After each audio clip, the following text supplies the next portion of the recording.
WGAL News 8 starts with breaking news. And right now, News 8 has a crew on the way to the scene after a fire in the woods near Chickies Rock. It's in West Hempfield Township in Lancaster County between Breezy View Road and Route 30. The call came in just before 2:30, and right now there have been no reports of injuries, and at last check, no road closures are in effect. Again, we do have a crew headed that way. We'll check in with them when they arrive and keep you updated right here on air.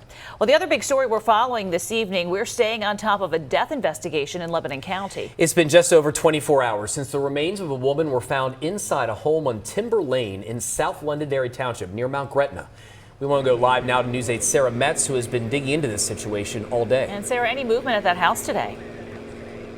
South Londonderry Township Police, you can see, have been sitting out front of the home pretty much all day long. Now, the department is keeping watch of the home. They have had some shift changes throughout the day, and I did see an officer walk around the house at one point and also go up to the front door and see if it was locked. But other than that, it's been extremely quiet out here. Now, Chief William Regal tells me they have had no new information to share today about the death investigation, but this stems from Tuesday afternoon when they were first called here for a wellness check.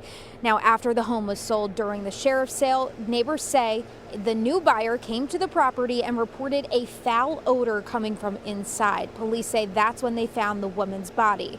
Now, the Lebanon County hazmat team was also here to respond.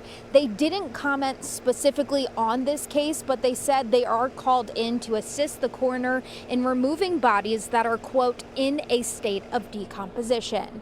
Now, the coroner's office told us that an autopsy was performed this morning. I did reach out to find exactly who the woman is and also her possible cause and manner of death, but I have not heard back from the coroner's office as of 4 o'clock this afternoon. I also reached out to who neighbors are telling me were the woman's husband, the lady who owns the home here. I reached out to him through Facebook, also on his business account, and I have not heard back from him either. I also reached out to some people who say that they were family and friends of this woman, and I have not heard back from them at this moment.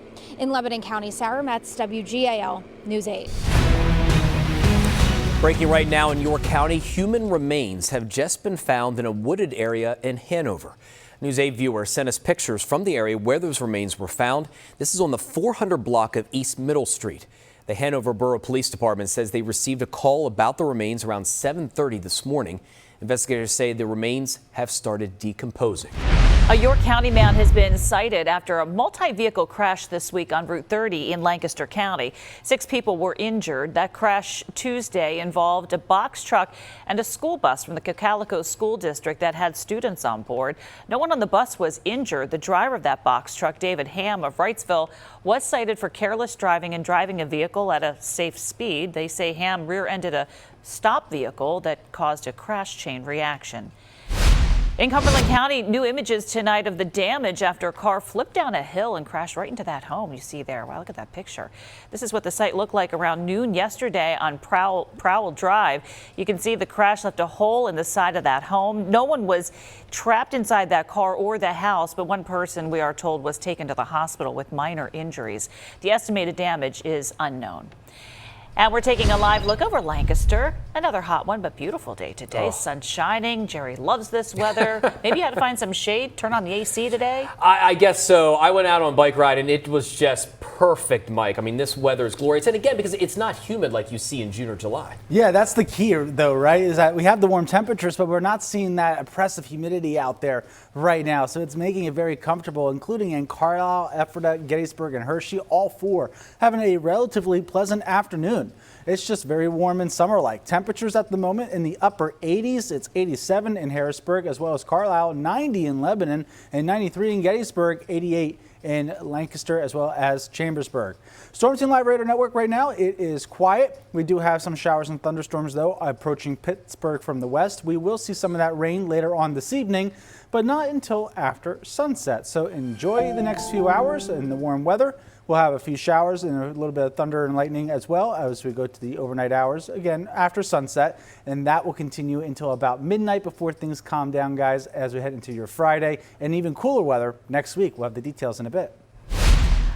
All right, Mike, thank you. We want to bring in 8 on Your Side political reporter Tom Lehman, who's covering the financial hit from all this heat. Yeah, he joins us from Midtown Harrisburg with more on how people are already feeling the impact of higher electric prices this year. Tom.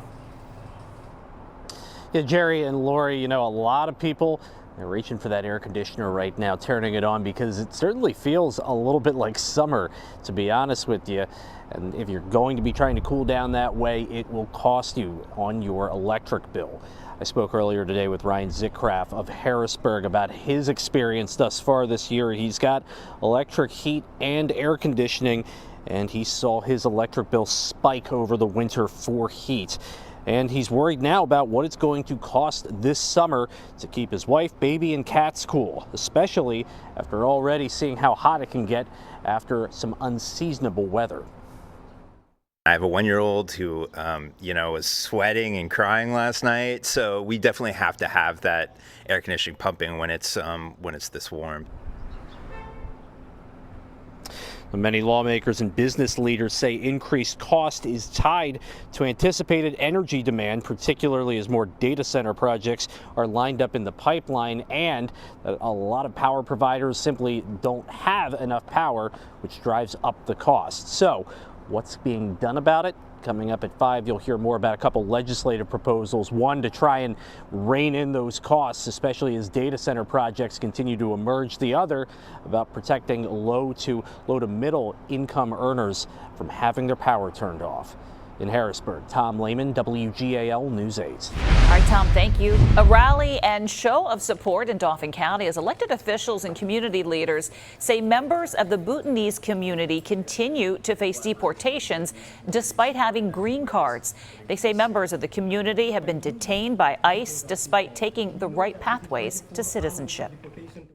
I'm all for, if they're dangerous criminal or terrorists, getting them out of the country. But for peaceful, law-abiding people here, like in my family, like in their families, let's find a pathway to citizenship. Let's fast-track that pathway to citizenship and allow them to come from out the shadows and join what they already are doing, paying taxes, supporting our economy, starting businesses. The America that welcomed the 7-year-old boy in 2008, the America that believed in fairness and due process, that is the America we're asking to see once again. Dauphin County Commissioner Justin Douglas, who attended today's event, also mentioned policy he's working on that would change how Dauphin County Prison releases inmates into ICE custody. Under his plan for that to happen, a judicial warrant needs to be provided. The idea is set to be discussed and potentially voted on at the prison board meeting, which is next week. Right now, Berks County representatives taking aim at the Pennsylvania Game Commission, calling for a grand jury investigation after allegations of malpractice and harassment of employees at the state agency. News 8's A.J. Sisson live at the Game Commission headquarters after talking to the lawmaker. A.J. Jerry, Representative David Maloney of the 130th District calls the workplace here at the State Game Commission toxic and calls for a change in the way that commissioners here are appointed. Now, the representative detailed an example in his press release of the toxic behavior, an incident from 2020 before when 2 Game Commission employees wore their uniforms and drove a department car to a non-PGC training event, which was not allowed. After making comments critical of the commission's leadership in a public meeting, the employees say they were reprimanded by leadership due to the comments they made and for misusing PGC equipment. An arbitrator for the incident found the reprimands to be, quote, retaliatory in nature. The representative also said how women in the PGC were targeted by leadership with harassment and verbal abuse, calling for the treatment to stop and be investigated by a grand jury. We'll probably see a fracture, my prediction will be in that agency. And all along, the sportsmen, who are the ones that are supposed to be served, are being basically stepped on.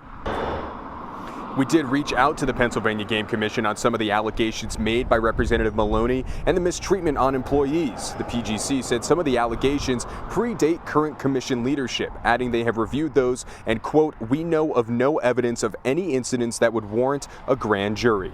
We did reach out to the governor's office since he is the one who does appoint commissioners for the PGC, and how the mistreatment is investigated. We'll have his response coming up at 5 o'clock. We also reached out to the Attorney General's office since says they will organize a grand jury investigation to see if there is any contact that they've received from Dave Maloney's office about this grand jury investigation request. He has not responded to our request for comment yet. In Susquehanna Township, AJ Sisson, WGAL News 8.